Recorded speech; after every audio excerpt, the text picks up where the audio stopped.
चंदा मामा निकल गया। क्या बोलती हैं कि बेटा देख चंदा मामा निकल गया।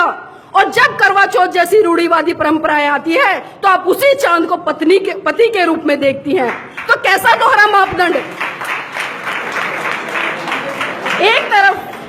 एक तरफ तो आप उस चांद को अपना भाई बना रही हैं और दूसरी तरफ जब करवा चौथ जैसी परंपराएं आती हैं आप उसको पति के रूप में देखती हैं। कैसा दोहरा मापदंड। क्या यही हमारे महान पुरुषों ने हमें सिखाया? क्या इसी दिन के लिए उन्होंने बलिदान किया? क्या इसी दिन के लिए उनका संघर्ष रहा? क्या इसी दिन के लिए उनका समर्पण रहा? मैं आपसे बता दूं, जितने भी ये त्योहार आते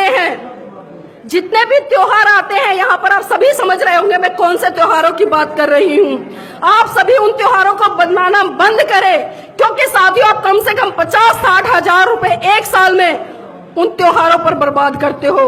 और वही पैसा अगर आप अपने बच्चों की पढ़ाई पर लगाए तो मैं गारंटी से कहती हूँ कि आपके बच्चे इस देश के प्रधानमंत्री भी बनेंगे। लेकिन जरूरत है इन परंपराओं को तोड़ने की, और एक बार तोड़ कर देखो इस करवा चौथ की परंपरा को। देखती हूँ आपके पति मरते हैं नहीं मरते। मेरी शादी हो गई है, 12 साल हो गए हैं, मेरे पति भी यहाँ पर मौजूद है, आज तक बुखार नहीं होता, सच कह रही हूँ।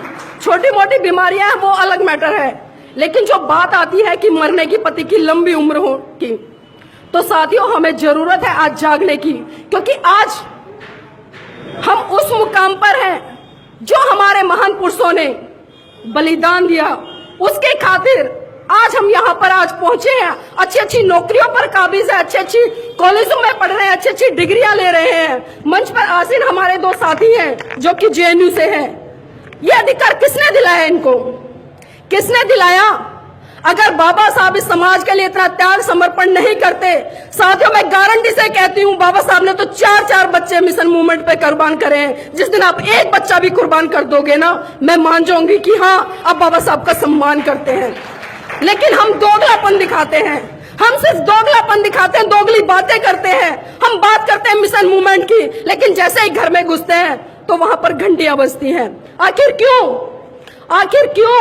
अगर हम सभी आज यहाँ पर बैठे हैं, इतने स्वतंत्र रूप से अपनी बातों को रख पा रहे हैं, तो ये सिर्फ हमारे महान पुरुषों के बलिदान के कारण हो पाया है।